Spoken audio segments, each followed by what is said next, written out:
Record. Scenario number one. Hi, John. I'm glad you came in and met with me today. I hear that you feel abandoned because your friends don't stick around, which makes you feel kind of lonely. Where do you normally make friends at? What attracts you to those people that you like to hang out with?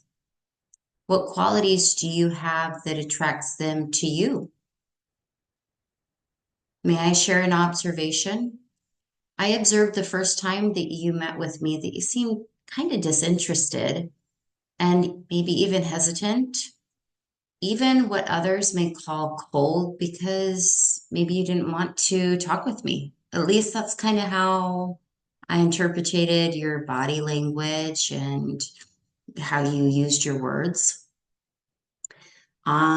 I can tell you that I've actually been told that I could come off kind of snobby at church to people that don't know me, especially when I'm tired because I've worked all week long and I have to head straight to class to teach some kids that are most likely rowdy right after trying to get my own kids to sit still in the pew during sacrament.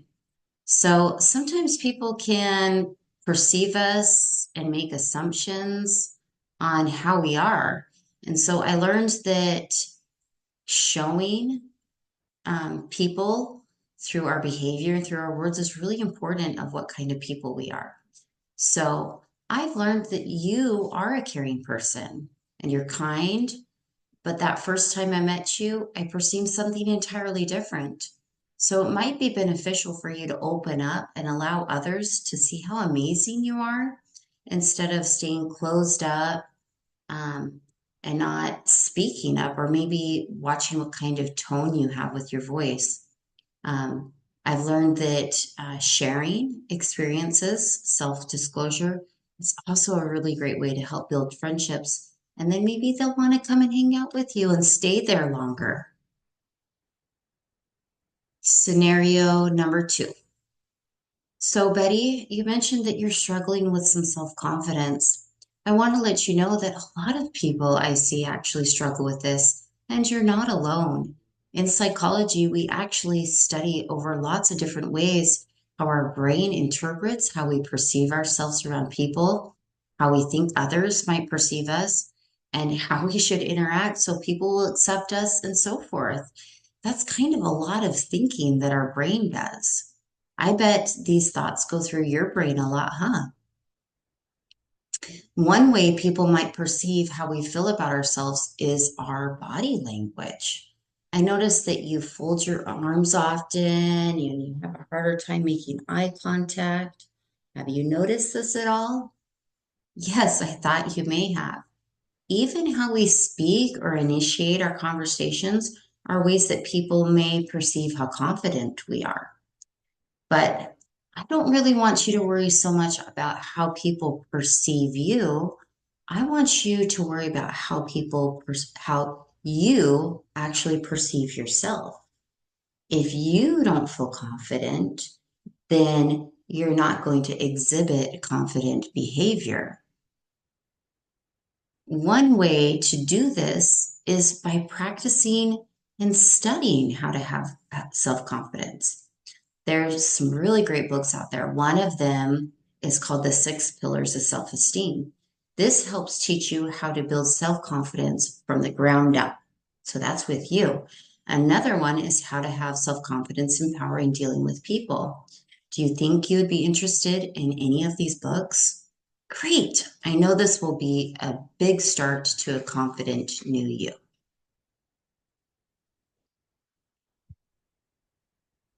Scenario number three. Hi, Josh. I can see that you're really struggling today and you're feeling confused about why your boss fired you from your job.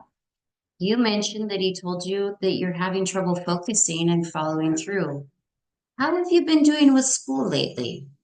The last time you were here, you mentioned that you were also struggling with completing your homework and even missed some appointments. Can I offer some insight since I've been seeing you for a while? And I feel like I kind of gotten to know you a little bit. Sometimes it's hard to see what's going on when we're so close to things, but others who are outside the situation are able to see it from a distance or from a different perspective. I know how much you like hanging out with your friends, and sometimes they may have taken priority over your schoolwork. While you were late or even missed some assignments, you still were able to catch up and still maintain good grades.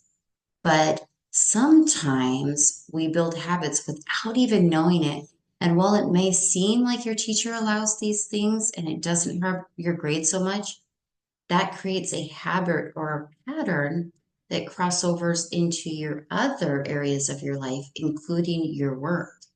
And at work, your boss can't accept or tolerate those patterns because it not only affects his business, but his clients too, which can cost him money.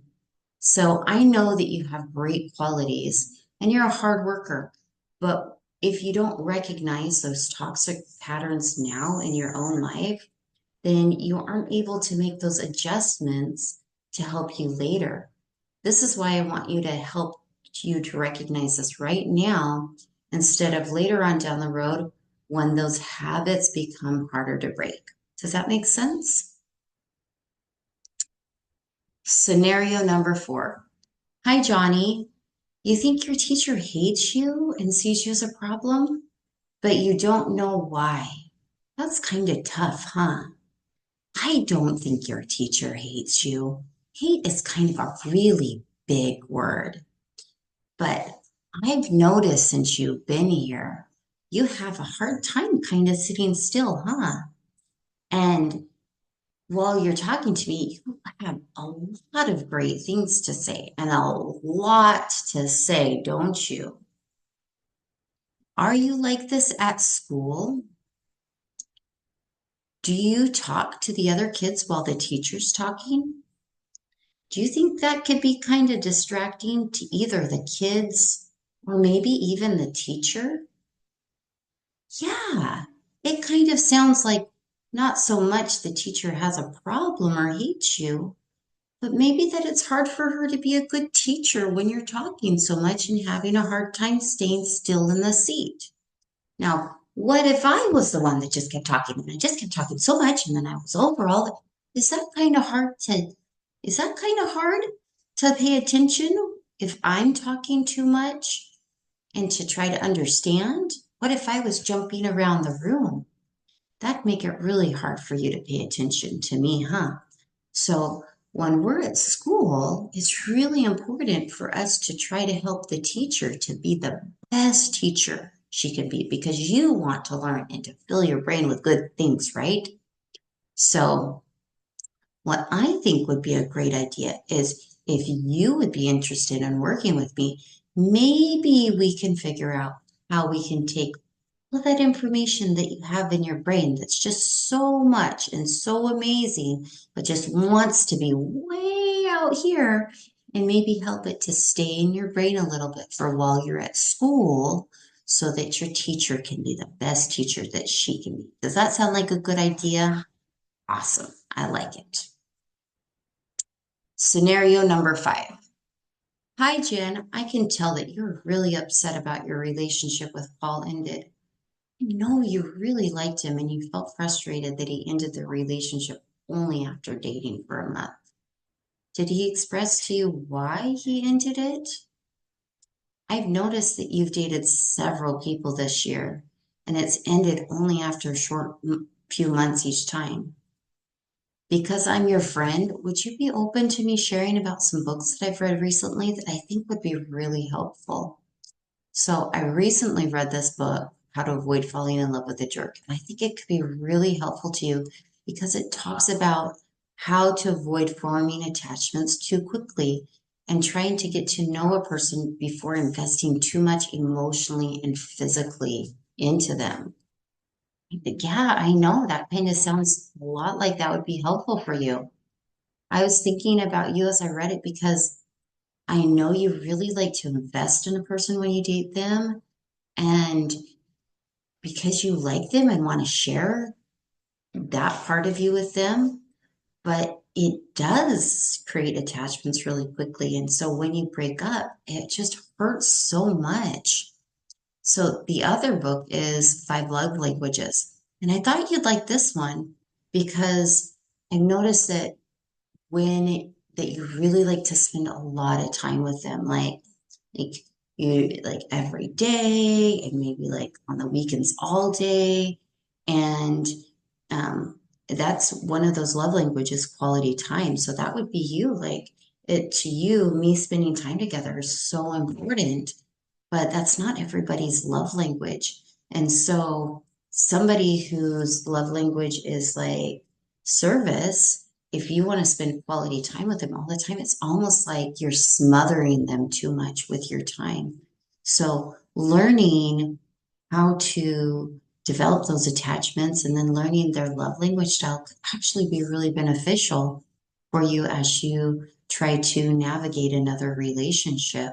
So I have them if you would like to borrow them, or if you just want me to share more about them. But I think both of them would be really helpful for you before getting into another relationship, because I just hate to see you so sad after you break. Scenario number 6. Hi, Jack and Jill. I know it's really hard to meet with me today because everyone's schedules, but I really appreciate you finding a way to make it work since the kids are constantly arguing has been something that both of you have been really concerned about. While we've been sitting here and I've been listening to you guys, I've noticed something and I'd like to share with you my observations. Would that be okay? I have noticed um, so your children are like little sponges. They soak up what they watch, what they see, what they hear.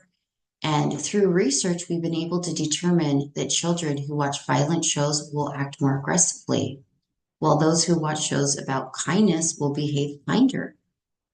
I just watched you and your husband get into a disagreement in front of your children. And due to their behavior while they were here, I can see mimicry in their argument patterns. Do they often see you argue at home? Do they get to see any resolution styles?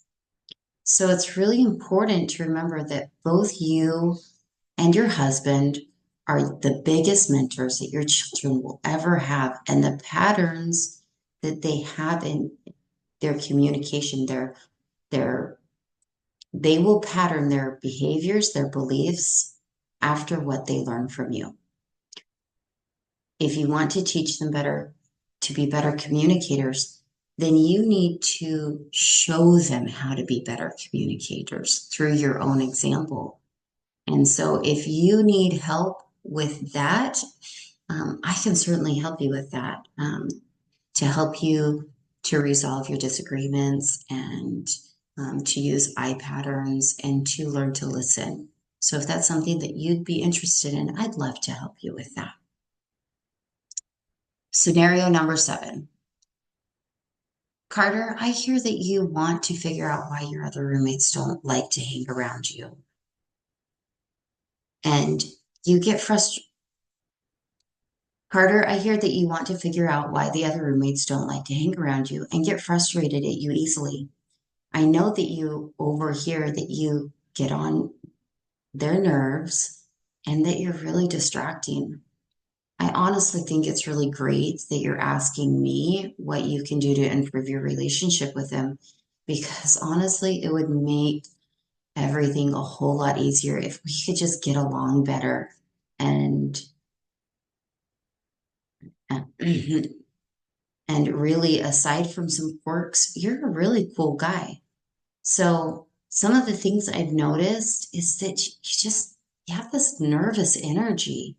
I don't know if you're maybe a little ADHD. My sister has some ADHD, so I kind of assume that's a little bit what you have, because you're fidgeting, you're moving around, you're tapping or humming or just singing all the time.